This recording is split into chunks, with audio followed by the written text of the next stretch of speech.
What's good, y'all? Hope everybody's well. Welcome to the Black Masculinist News for the day. I hope your day is starting out strong and positively.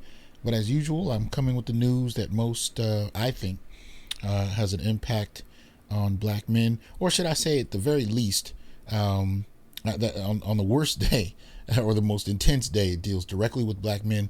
But on other days, it deals with issues that I think we as black men need to be mindful of. It may not even directly be dealing with black men, but it is what it is.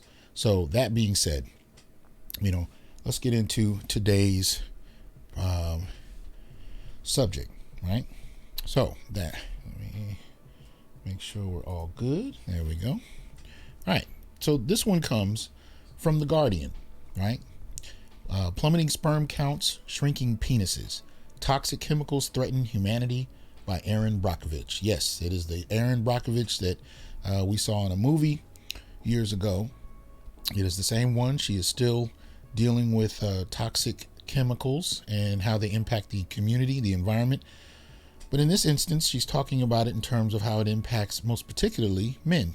And this was an interesting, albeit terrifying read, but it is what it is. This is the chemical environment we live in. We all are aware of it to varying degrees. But some of these articles and books that have been coming out are blowing our minds in terms of the depth and breadth of this kind of impact, right? So, that being said, let's go ahead and give this one started. Like I said, this is from The Guardian, and it starts with: the chemicals to blame for our reproductive crisis are found everywhere and in everything. The end of humankind. Here we go. It may be coming sooner than we think, thanks to hormone disrupting chemicals that are decimating fertility at an alarming rate around the globe. A new book called Countdown by Shauna Swan, an environmental and reproductive epidemiologist at Econ School of Medicine at Mount Sinai, New York, I may have mispronounced that, the name of the school, finds that sperm counts have dropped nearly 60% since 1973. So that means in my lifetime, which, in terms of history, it's a really short period of time. It really is. Historically speaking, anything going back to your grandparents is a relatively short period of time, depending on the scale you're dealing with. But a drop by 60% in terms of sperm counts in my lifetime, that is terrifyingly fast. Following the trajectory we are on, Swan's research suggests sperm counts could reach zero by 2045. Zero. Let that sink in. That would mean no babies, no reproduction, no more humans. Forgive me for asking, why isn't the UN calling an emergency meeting on this right now?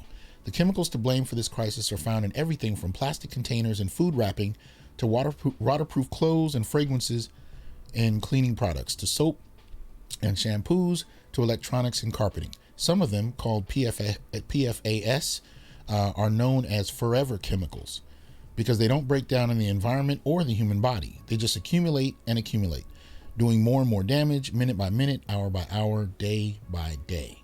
Now it seems humanity is reaching a breaking point. Swan's book is staggering in its findings. In some parts of the world, the average 20-something woman today is less fertile than her grandmother was at 35. Now, that's a slick little sentence you got to really listen to closely, right? The average 20-something. Now, 35, we know, is considered, as it's been stated on Kevin's show, Kevin Samuel's show, often is considered geriatric pregnancy. I don't know what's going on with my mouth today. Anyway, so a 20-something-year-old woman is less fertile than her grandmother at 35, who was technically in a geriatric pregnancy phase, right? That's a deep thing to say, right? Because it means that, because of our environment, the risk for women to have children, whether they can or not, and even if they can, what can happen during birth, and of course, in terms of the health of the child, whether or not the child is actually coming out healthy, all of that is severely impacted and has severely changed, and again, during my lifetime. So it says, in addition to that, Swan finds that on average, a man today will have half the sperm his grandfather had. The current state of reproductive affairs can't continue much longer without threatening human survival, writes Swan, adding, it's a global existential crisis That's not hyperbole, that's just science. As if this wasn't enough, Swan's research finds that these chemicals aren't just dramatically reducing semen quality, they're also shrinking penis size and volume of the testes. This is nothing short of a full-scale emergency for humanity. Now, the thing about this particular project is it reminded me of some earlier work that came out by a scholar that I respect, right? This is Tyrone B. Hayes. Many of you may have seen him on various things on YouTube, most particularly at different points in time, but his work primarily dealt with the pesticide atrazine, right? And so this piece comes from news.berkeley.edu, right? It's called Pesticide Atrazine Can Turn Male Frogs into Females. Atrazine, one of the world's most widely used pesticides, wreaks havoc with the sex lives of adult male frogs, emasculating 3/4 of them and turning 1 into 10 into females, according to a new study by UC Berkeley biologists. The 75% that are chemically castrated are essentially dead because of their inability to reproduce in the wild, reports UC Berkeley's Tyrone B. Hayes, professor of integrative biology. These male frogs are missing testosterone and all the things that testosterone controls, including sperm. So their fertility is as low as 10% in some cases, and that is only if we isolate those animals and pair them with females. In an environment where they are competing with unexposed animals, they have zero chance of reproducing. The 10% or more that turn into males, that turn from males into females, something not known to occur under natural conditions in amphibians, can successfully mate with male frogs, but because these females are genetically male, all of their offspring are male. Interesting. When we grow these guys up, depending on the family, we will get anywhere from 10 to 50% females. Hayes says, in a population, the genetically male females can decrease or wipe out a population just because they skew sex ratios so badly. Deep. Though the experiments were performed on a common laboratory frog, the African clawed frog, field studies indicate that atrazine, a potent endocrine disruptor, similarly affects frogs in the wild and could possibly be one of the causes of amphibian declines around the globe, Hayes said. Some 80 million pounds of herbicide atrazine are applied annually in the U.S. on corn and sorghum to control weeds and increase crop yield. But such widespread use also makes atrazine the most common pesticide contaminant of ground and surface water, according to various studies. Those early studies were hampered by the inability to easily distinguish genetically male from genetically female frogs. Male frogs have 2 identical sex chromosomes, ZZ, while females have both Z and W, the opposite of XX female and XY male humans. But because all frog chromosomes look the same under a light microscope, it's not simple to distinguish male from female. To overcome this, Hayes' colleague, Roger Liu, developed a line of all male frogs so that the genetics would be unequivocal. Before, we knew we got fewer males than we should have, and we got hermaphrodites. Now, we have clearly shown that many of these animals are sex-reversed males.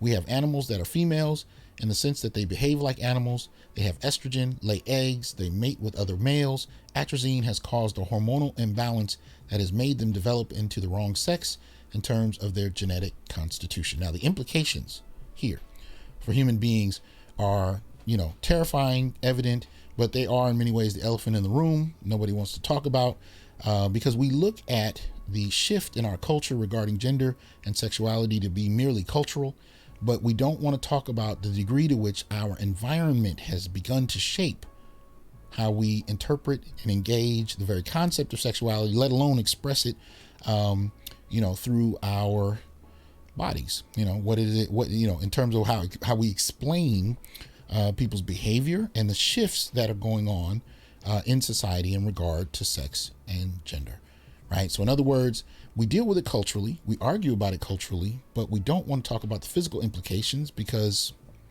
I think there's an underlying argument that these kind of suggestions, these kind of issues somehow make it dismissive of people's freedoms and things of that nature. But I think the more terrifying argument for me is, what does this mean genetically in terms of reproduction for the next 2 generations? That alone to me is a startling question. I think at some point we have to be able to push past what the politically correct dialogue is to actually get at the science of what is happening to human beings due to the environment that we live in, right? But it's not wholly just about how it impacts the body in terms of sex. There's another article that this piece kind of made me think about that came out recently on The Root, and it's entitled "Homes in Illinois have been found to have lead levels as bad as Flint," a report finds. So here we're not necessarily talking about the impact on sexuality, but we are talking about the impact on health. And we talk about Flint because that was in the news, but there were charts, national charts that we saw that showed us that Flint was hardly alone, and most people, I don't know, it didn't really get the kind of traction I thought it should. So this article kind of, caught me because it's dealing with the same theme of environmental pollution and the impact on people. And there are different dimensions of it that need to be dealt with. In this particular one, it starts, Flint, Michigan is considered ground zero for contaminated water. But a recent analysis conducted by the Chicago Tribune found that homes in the state of Illinois had lead levels that are just as bad. More than 8 out of every 10 Illinoisans live in a community where brain-damaging lead was found in the tap water of at least one home during the past 6 years. The data comes from samples collected by the state's 1,768 water utilities under federal regulations. Just a small number of homes are monitored by each utility, but the tests show a widespread threat to public health when combined. The main source of the lead exposure was traced to pipes known as service lines that connected houses to water supplies. The report notes that Illinois has more of these lines made of lead than any other state, and Chicago, where much of the state's black and people of color population lives, has the most of any other city. More from the Tribune. Between 2015 and 2020, tap water in dozens of Illinois homes had hundreds and even thousands of parts per billion of lead. Just as extreme as what researchers found during the same period in Flint, where mismanagement of the public water system exposed children to the toxic metal and drew a world spotlight to the scourge. East Moline, I may have mispronounced that, so forgive me if I did, found one home with 3,000 ppb of lead in tap water. The Rockford suburb of Loves Park detected 2,700 ppb of lead in a home. Southwest of Joliet, the water system in Coal City found 1,260 ppb of lead in one of its samples. Utilities in these 3 cities were among 224 statewide, where at least one home had lead levels at or above 40 ppb, a threshold the U.S. EPA once declared an imminent and substantial threat to pregnant women and young children. Others in the Chicago area included Bartlett, Cicero, Lake Barrington, South Elgin, and Wakanda. Nearly 60% of the state's water systems found at least one home with levels greater than 5 ppb, right? The Food and Drug Administration's limit for bottled water. The article continues, the University Park, a predominantly black community, had the worst levels of lead and water issues. According to the Tribune's analysis of data from the Illinois EPA, samples of tap water collected since 2019 had as much as 5,300 ppb of lead and averaged 54 ppb. And remember, the EPA, or I should say the Food and Drug Administration's limit for bottled water was 5. So the reason I bring this one up is I just heard a panel earlier on YouTube, and the debate turned into, leaving the black community because, it is inherently dysfunctional, right? And one of the things I think about when I think about that is we need to really employ a structural analysis to how we have these conversations, because it's more than just personality. It's more than just, how people act, how people choose to act, what decisions they make, whether or not they had good parents. There are way more factors involved today, and we can name a bunch of them, but right now I'm just kind of putting this feather in your cap about environmental racism. Now, why do I bring that up? Because as the article is pointing out, they're doing this overwhelmingly in poor and particularly black areas. Real talk. And this is directly impacting generations of people, but particularly youth, who have not only been raised on a steady supply of lead and other, forms of pollution and chemical pollution at that, right? They've not only been raised on it, they were experiencing it in the womb. So when you talk about the behavior, when you talk about the crime rates, when you talk about the carceral policies that come about and what's used to justify their existence, right, or high levels of crime, we can talk about the environmental aspect of poverty, which has a huge impact on human behavior. But when you also throw in the mix something that we don't talk about and is not reported on, at least in mainstream circles to the extent that I think it should be, the impact of this type of environmental pollution and chemical exploitation, chemical exposure, right? Toxic chemicals at that. We don't talk about the impact of that on people's behavior. And noticing how cities are often structured where only certain parts of the city get that kind of treatment while others don't. Right? Then we want to have conversations about which individual went to school and escaped it and how everybody needs to follow his or her example. Well, here's the thing. If you're going to talk about these issues, you need to include the structural components to them because they definitely have an impact. See, my big platform, my whole approach is predicated on advocating for Black men in regard to the ways in which policy has been used to undermine, emasculate, underdevelop, and sideline Black male efforts. Now, that doesn't mean every Black male is experiencing that. There are many that are doing well. However, on a structural level, there are things that are happening to Black males that go beyond the pale. Now, in this instance, we're talking about the impact on the Black community as a whole. But as we started with in terms of the article, right, from Erin Brockovich, she's talking particularly about penis size, volume of testes, amount of sperm, reproductive capability.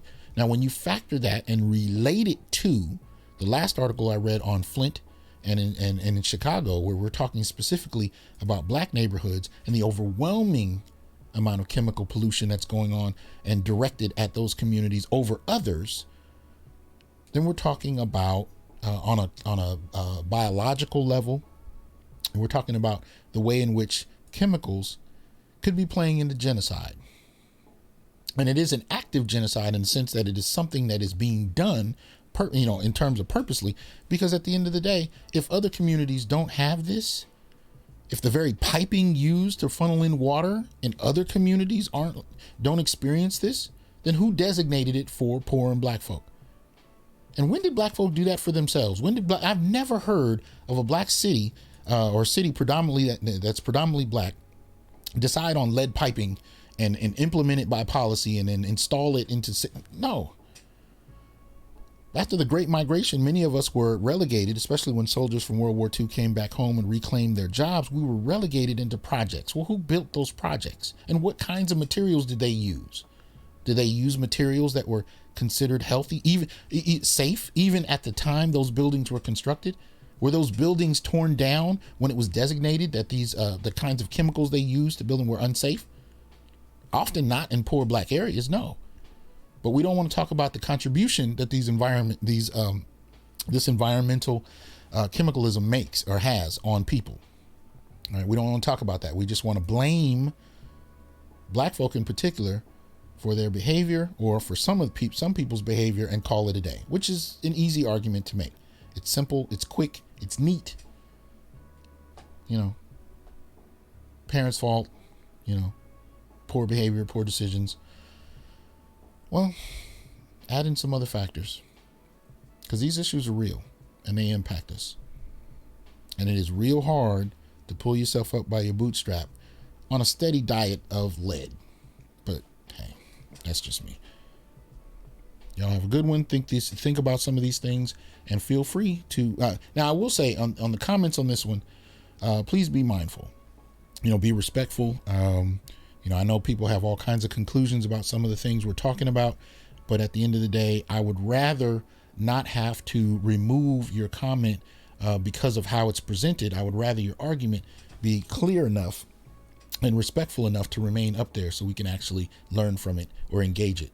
So just, be careful in how you comment. All right, y'all. Peace.